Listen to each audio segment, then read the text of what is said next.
Perkenalkan, saya Anissa Mutiara Fatima dengan NIM 059 yang akan memandu jalannya presentasi pada kali ini. Saya tidak sendiri, saya ditemani oleh rekan-rekan saya yaitu Alma Syara Adelia dengan NIM 057. Perkenalkan, saya Hidayah Septa Diputra, NIM 058. Sertika Sari dengan NIM 060. Saya Farah Reviana dengan NIM 066. Perkenalkan, nama saya Muhammad Fauzi dengan NIM 077. Dan saya Muhammad Faranabi dengan NIM 100. Baiklah, langsung saja kita mulai presentasi pada kali ini pada materi yang pertama yaitu mengenai latar belakang dan tujuan yang akan dibacakan oleh Alma Syara Adelia. Oke, di sini saya akan menjelaskan sedikit tentang buku yang sudah kelompok kami analisis. Buku ini memiliki judul Pendidikan Kewarganegaraan Sekolah Dasar Kelas 3. Buku ini disusun dan dikarang oleh Momon Sulaiman dan kawan-kawan BKG for Education dan diterbitkan Erlangga pada tahun 2006. Buku ini memiliki 104 halaman dengan ISBN 97978136114. Baiklah, di sini saya akan menjelaskan yang pertama adalah latar belakang. Pendidikan kewarganegaraan merupakan salah satu mata pelajaran yang diajarkan di sekolah dasar maupun madrasah ibtidaiyah yang bertujuan agar peserta didik dapat aktif dan mengembangkan potensi diri, mampu meningkatkan pemahaman, keterampilan, dan kesadaran tentang hal dan kewajiban sebagai warga negara, mampu memahami dan menghargai hak asasi manusia. Selanjutnya di sini saya akan menjelaskan tujuan analisis. Yang pertama adalah untuk menganalisis apakah buku ini sesuai dengan kurikulum pendidikan yang berlaku untuk siswa kelas 3 sekolah dasar. Sejauh mana buku ini membantu siswa memahami konsep dasar kewarganegaraan, termasuk hal dan kewajiban mereka. Untuk mengidentifikasi kelemahan dan kekuatan buku, serta memberi rekomendasi perbaikan dan pengembangan kurikulum. Yang terakhir, bagaimana buku ini mengajarkan nilai moral dan sosial yang penting untuk pengembangan karakter siswa. Saya di sini akan menjelaskan ringkasan isi buku. 1. Makna Sumpah Pemuda. Sumpah Pemuda merupakan janji yang diucapkan oleh para pemuda pada tanggal 20 Oktober 1928. Makna Sumpah Pemuda dapat diterapkan dalam kehidupan sehari-hari seperti toleransi dan rukun dengan sesama umat beragama, saling menghormati agar suku bangsa yang berbeda hidup gotong royong di tengah masyarakat. Setelah itu ada aturan yang berlaku dalam masyarakat, ketentuan yang mengatur anggota masyarakat sebagai panduan, tatanan dan pengendalian tingkah laku. Aturan dapat berupa tertulis dan tidak tertulis. Contoh aturan tertulis yang ada di sekolah: hadir tepat waktu, berseragam lengkap, menjaga kebersihan lingkungan, tidak membawa senjata tajam, tidak memakai perhiasan, mengikuti upacara hari Senin. Kemudian harga diri. Harga diri merupakan fondasi untuk menjalani kehidupan sehari-hari yang sangat penting agar kita dapat diterima oleh orang lain. Bersemangat menjalani hidup, percaya diri, melakukan hal baik. Seseorang yang mempunyai harga diri rendah akan kurang rasa cinta terhadap diri sendiri. Meningkatkan harga diri dengan cara mengenali kelebihan dan kekurangan diri sendiri, kemudian menerima diri sendiri apa adanya. Lalu bangga sebagai bangsa Indonesia. Kita sebagai anak Indonesia harus bangga terhadap bangsa Indonesia. Berikut beberapa cara menunjukkan rasa bangga sebagai anak Indonesia. Yang pertama, bangga memakai barang Indonesia. Yang kedua, menerima kelebihan dan kekurangan Indonesia. Yang ketiga, memperhatikan masalah yang ada di Indonesia. Selanjutnya, kesesuaian buku dengan kurikulum. Yang pertama ada standar kompetensi. Buku telah sesuai dengan standar kompetensi yang diterapkan dalam kurikulum 2006. Berikut poin penting yang mendukung kesesuaian tersebut. Yang pertama, mengembangkan makna Sumpah Pemuda. Yang kedua, melaksanakan norma yang berlaku di masyarakat. Yang ketiga, memiliki harga diri sebagai individu. Dan yang keempat, memiliki kebanggaan sebagai bangsa Indonesia. Yang kedua ada kompetensi dasar. Buku ini sesuai dan telah mencapai kompetensi dasar karena mencakup cara dan contoh pencapaian kompetensi dasar, yaitu sebagai berikut. Yang pertama ada mengenal makna satu nusa, bangsa dan bahasa, mengenal aturan yang berlaku di masyarakat, dan mengenal pentingnya harga diri dan kekhasan bangsa Indonesia. Selanjutnya saya akan menjelaskan tentang kualitas konten. Yang pertama, kejelasan materi. Materi dalam buku ini disajikan dengan bahasa yang sederhana dan mudah dipahami oleh siswa SD.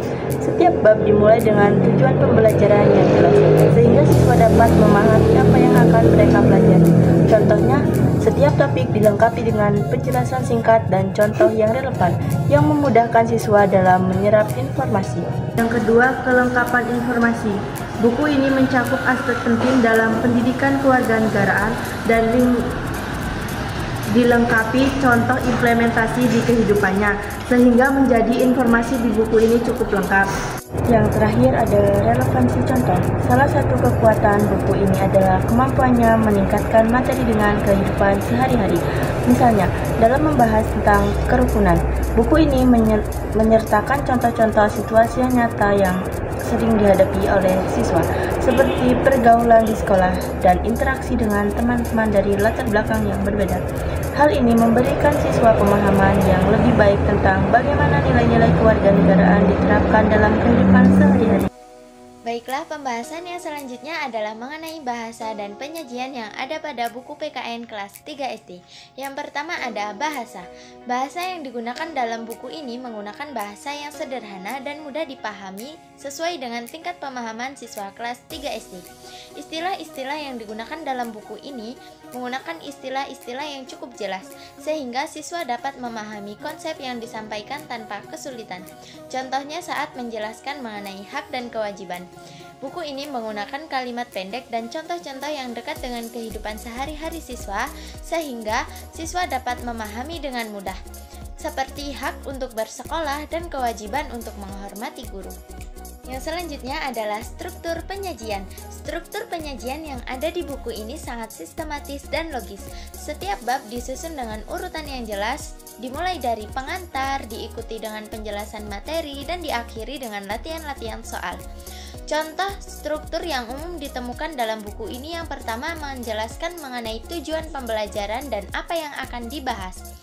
Lalu yang kedua dibagi menjadi beberapa subtopik, setiap subtopiknya memiliki penjelasan yang cukup terperinci. Lalu yang ketiga memberikan ilustrasi nyata dan relevan dengan topik. Lalu yang terakhir menyediakan pertanyaan yang membantu siswa menguji pemahaman mereka. Yang selanjutnya adalah pembahasan mengenai visual dan desain yang ada di buku ini. Yang pertama adalah kualitas ilustrasi. Buku ini memiliki visual yang menarik, dilengkapi dengan ilustrasi yang menarik perhatian siswa. Ilustrasi ini dirancang untuk merangsang dan memudahkan siswa dalam memahami materi. Lalu, ada relevansi materi. Setiap ilustrasi umumnya berkaitan dengan topik yang dibahas, seperti nilai-nilai kebangsaan, hak dan kewajiban, dan peran warga negara. Ini membantu siswa mengaitkan konsep-konsep yang abstrak dengan gambar-gambar yang konkret. Yang kedua adalah tata letak. Buku ini memiliki tata letak yang cukup teratur, dengan judul bab yang jelas, subtopik yang terstruktur, dan ruang yang cukup untuk catatan siswa. Tidak hanya itu, pada buku ini juga memiliki desain yang menggunakan kombinasi warna yang cerah dan font yang mudah dibaca, sehingga memudahkan siswa dalam mengikuti pembelajaran. Dan terdapat ruang kosong untuk mencatat atau menggambar yang mendorong interaksi dan partisipasi aktif siswa dalam pembelajaran. Selanjutnya saya akan menjelaskan kelebihan dan kekurangan buku. Kelebihan buku. Yang pertama, materi yang relevan dan praktis. Buku ini menyajikan materi yang berkaitan langsung dengan kehidupan sehari-hari siswa, seperti hak dan kewajiban sebagai warga negara, nilai-nilai Pancasila, dan pentingnya menjaga lingkungan. Hal ini membantu siswa memahami bagaimana pelajaran tersebut diterapkan dalam konteks nyata. Yang kedua, ilustrasi yang menarik dan edukatif. Kualitas ilustrasi dalam buku ini umumnya tinggi, dengan gambar berwarna yang menarik dan sesuai dengan usia siswa. Ilustrasi tersebut tidak hanya menghiasi halaman, tetapi juga berfungsi sebagai alat bantu visual untuk menjelaskan konsep-konsep yang mungkin sulit dipahami oleh anak-anak. Ketiga, pendekatan interaktif dan evaluatif. Buku ini dilengkapi dengan berbagai aktivitas, pertanyaan, dan evaluasi di akhir setiap bab. Ini mendorong siswa untuk berpartisipasi aktif dalam pembelajaran, serta memungkinkan guru untuk menilai pemahaman siswa secara efektif. Pendekatan ini membuat belajar lebih menyenangkan dan interaktif. Selanjutnya, kekurangan buku. Yang pertama, kekurangan dalam materi. Meskipun buku ini menyajikan materi yang relevan, beberapa topik mungkin tidak dibahas secara mendalam. Ini bisa membuat siswa kehilangan pemahaman yang lebih konstruktif tentang konsep-konsep penting dalam kewarganegaraan. Yang kedua, variasi metode pembelajaran terbatas. Buku ini mungkin terlalu bergantung pada pendekatan teks dan ilustrasi. Tahap cukup variasi dan metode pembelajaran.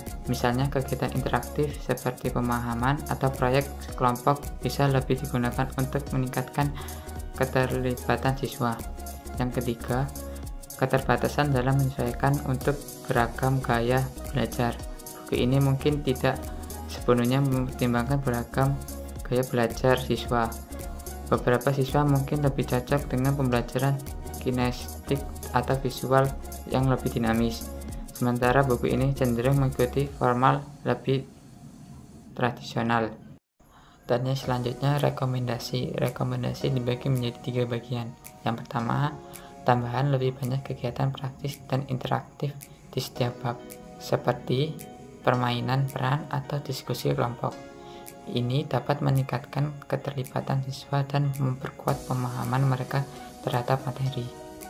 Dan selanjutnya, manfaat alat digital seperti video pembelajaran atau aplikasi pendidikan untuk melengkapi buku. Ini dapat membantu menjelaskan konsep-konsep yang lebih kompleks dengan cara yang lebih menarik.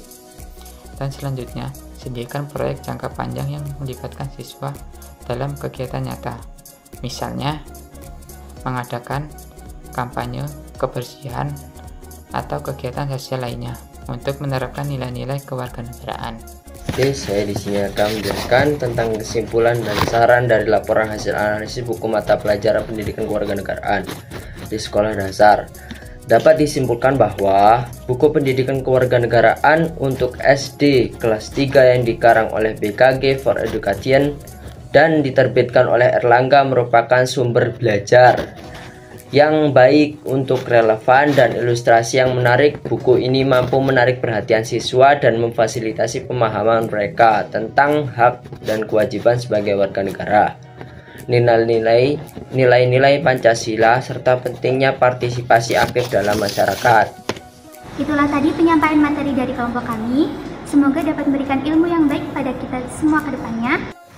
Sekian presentasi dari kelompok kami. Kurang dan lebihnya kami mohon maaf. Kami akhiri.